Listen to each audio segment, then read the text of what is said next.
We're taking it back.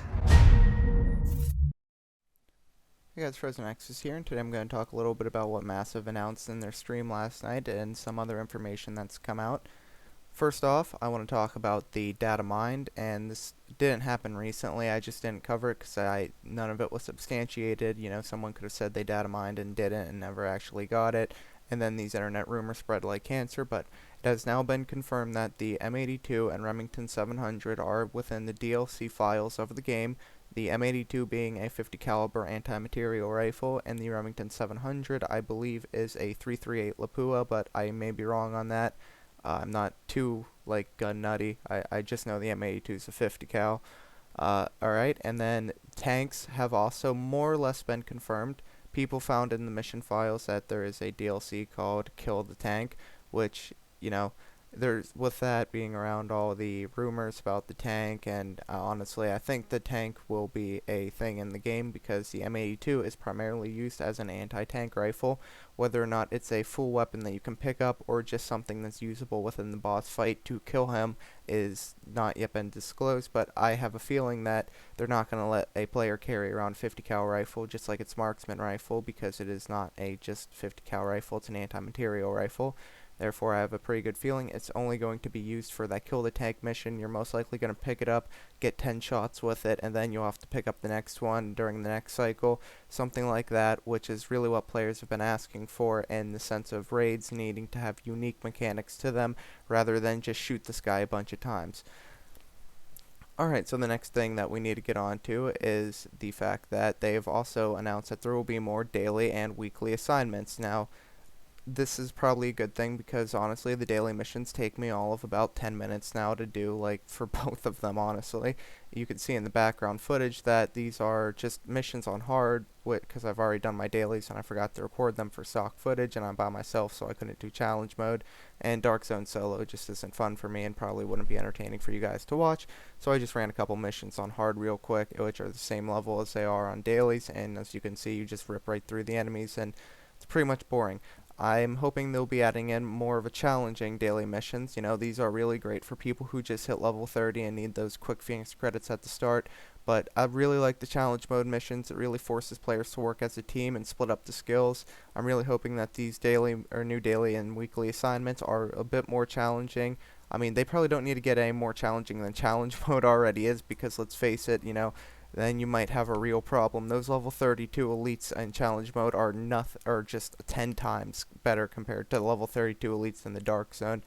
So yeah, I'm just hoping it's challenging, maybe a little bit less than challenge mode, or probably around the same level for some of them, but hopefully not any more challenging. I don't know if I can handle that. The challenge mode is just so fucking difficult as it is. They've also announced that they are pretty happy with the current state of the Dark Zone, since the update where they made going rogue more of an effective thing to do, or efficient thing to do, I should say. Time spent in the Dark Zone has completely doubled, which I think has a lot to do with that. People have actually wanted to go rogue to see what it's like and realized it's a lot of fun, and you're seeing a lot more rogues in the Dark Zone now, making a more creative experience in the Dark Zone. However, they still have not implemented player grouping beyond Dark Zone level 30. I don't understand why this is. They already had it so from 1 to 5, you're only with 1 to 5 Dark Zone players, 6 to 10, 11 to 15, on and on. And then once you get to level 30, it's 30 to 60. Like, what? Who the fuck decided that crap? Or actually, I think I don't know if 60 is even the max. I think you can go beyond 60, because I think some people said it's 99, so it could be 30 to 99, which, what? Who decided that crap? Like, a level 30 in the Dark Zone compared to a level 50 Dark Zone is a huge difference, because you can buy all those high-end blueprints from the guy in Dark Zone 06 who just... He's really the only thing that's stopping a player from getting full high-end gear, because I believe the special gear vendor has the backpack, holster, gloves, and then the guy in the Dark Zone has the vest, mask, and I don't know what else I didn't say there, but I'm pretty sure between the two of them you can get a full high-end set that you can recalibrate in any way you need.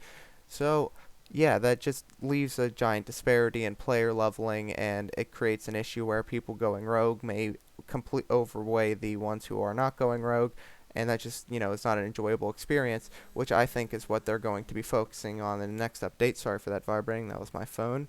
Anyway, I hope that in the next update, which they announced is coming next week. Now, whether or not this is the Incursion update, they haven't confirmed, but it will be a big update. I'm assuming that they are going to fix the Hornet bug, so you better get those high ends while it still is a thing. Also, if you're noticing in this video that I'm glitch picking up items, I did make a video that came out right before this one. I'll put an annotation to that somewhere in this video so you can check out how to do that. It's pretty simple. And once the update comes out, I'm assuming that's going to add the daily and weekly assignments. They may add a couple new guns, but I don't know if the incursions are associated with that, because they are releasing gear sets with incursions. I think that was common knowledge due to the fact that it said gear set level or whatever on the map when you looked at the incursion point. So they may not have that completely done yet. Who knows? I do believe the incursions will be coming out the first or second week of April. I don't think they would actually delay it any longer than that, because they do have another big update they promise coming out in May, and then an expansion in June, so they don't really have too much time to dilly-dally around with this.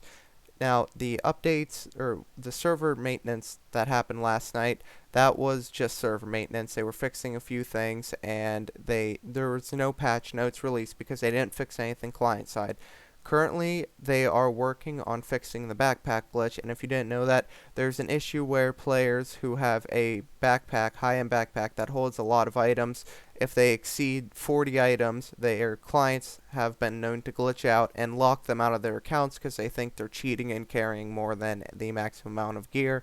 And this is a huge issue for Ubisoft, because the easy fix is remove the gear counter cheat or anti-cheat system, but then that allows, hackers to just be able to carry around thousands of items and not have a problem. So they're trying to fix it without removing the anti-cheat system behind it, and it's proving to be more difficult than they thought it would be, according to them. It also took them a while to actually reset up the glitch and get it to work on their systems, because it's a very isolated incident. A very small percentage of players are actually affected by it. Therefore, getting the perfect circumstances for them to actually do the glitch, get locked out of accounts so they can read the event logs and figure out what happened, took them longer than they thought it would as well. And I'm sure the programming behind it is not easy in any sense. So Massive, I always say Ubisoft, but Massive is the entertainment company working on developing this game after its initial release, has been working pretty hard on that, and that will be coming out next Tuesday, probably with the other updates. Now, the final thing I just wanted to talk about is the high-end or Division Tech drop tables. They said they are working on a fix for the Division Tech high-end drop tables. Well, not the drop tables specifically, but more or less just on reworking the system. Now, they didn't go into detail on what they said. Personally, the way they, said it in the interview, I think that they are going to just make it so items cost less Division Tech to create. It doesn't sound like they're unhappy with the drop tables. They like the grind, but they think that the grind is not yielding the results players are expecting.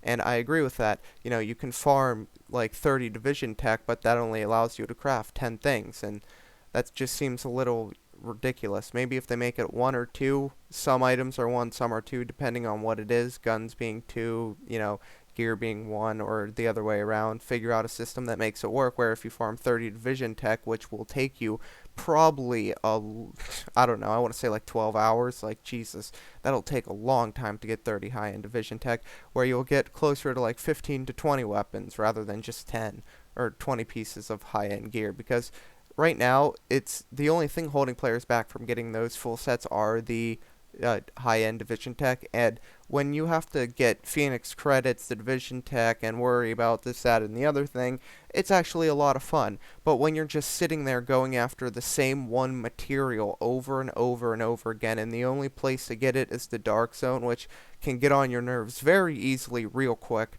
it didn't create the kind of grind I think they were looking for. The kind of grind they were going for is more just, you do this mission over and over and over again, and you just keep hoping for a drop, and then if you don't get the drop, you get mad, you go grind a different mission, or you go into the Dark Zone, do this, that, or the other thing. But once you get to a certain point at like level 50 Dark Zone level where you can buy those blueprints and you've had enough Phoenix or have enough Phoenix credits to buy them, you were just sitting there in the Dark Zone over and over and over again, just killing shit, looking for these stupid crates, and then you get these blue and green drops all the time, which you can't craft up. You can only make other Dark Zone materials out of. I learned that while recording a video like an idiot. So yeah, it just creates this unnecessary grind that I really think they were trying to avoid, and they are looking into fixing it. And I'm sure that patch is coming out next Tuesday too. So if I were you, I would just hold off on your crafting until next week. You'll most likely be able to get more out of the division tech you have. So that's all I really have to say. Thank you guys so much for watching, and peace out.